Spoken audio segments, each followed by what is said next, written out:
Hey everybody, I'm back. Injury Illustrated. We're on chapter 16, and I'm going to show you a bunch of illustrations from this chapter.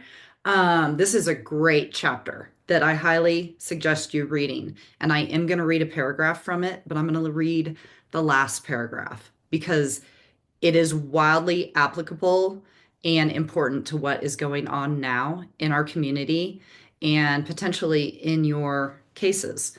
So, chapter 16 is titled Can't Trust a Photo. And the subtitle is But Request Them All. And that's because your medical illustrator will request all of the photographs that you have in the case, photographs from the cops, photographs from the scene, photographs that the family took in the hospital, or that the burn unit or plastic surgery always takes a lot of pictures. Pictures of scars now, like surgical scars. What do they look like now? What direction are they? How long are they? So, photographs are very important, even if you're not planning on showing them in court or mediation. You're not going to show them to the expert. That's fine, but they still contain valuable information for your medical illustrator in deciding exactly what is the most important thing to illustrate. So, anyway, like for example, you can imagine what the photograph of this hand looked like at the scene and in the ER. It probably looked like hamburger.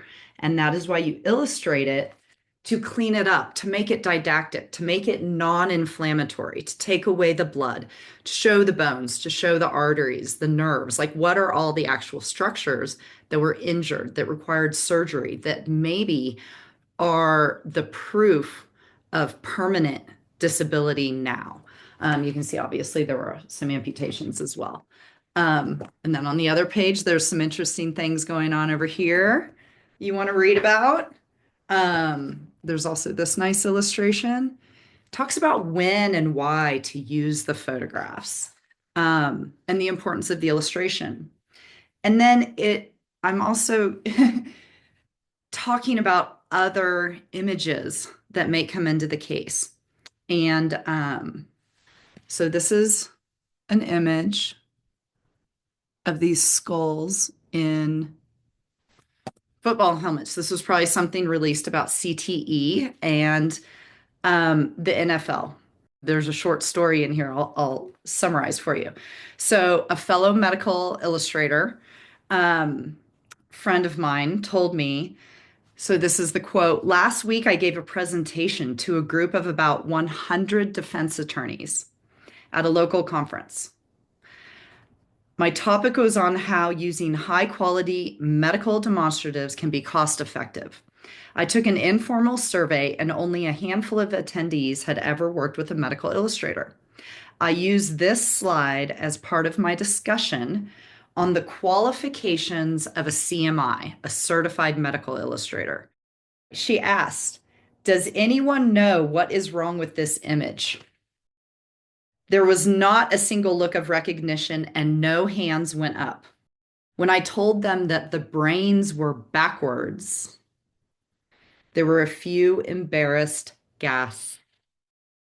I made my point that just because your partner's niece can draw cartoon superheroes, she probably cannot help you with your medical exhibits. And this is a very valid point of what is going on now with artificial intelligence and generative AI, and the risks and the dangers of using generative AI to create medical exhibits or anything anatomical and expecting it to be accurate. So I'm going to read you the last paragraph. Much of the general public doesn't know that they are given false information or inaccurate medical imagery. Mistakes in social media ads do not cause loss of life or limb, we hope, but they do disseminate false information that occasionally comes back to bite. If a lawyer gets caught in court with a medical error in their visual, or an expert gets caught on the stand commenting on an inaccurate anatomical image, someone will call it out and it will destroy your credibility.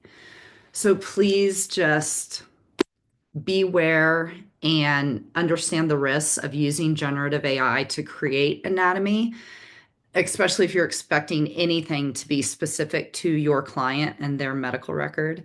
And that's why the medical illustrators are here for you. Thanks.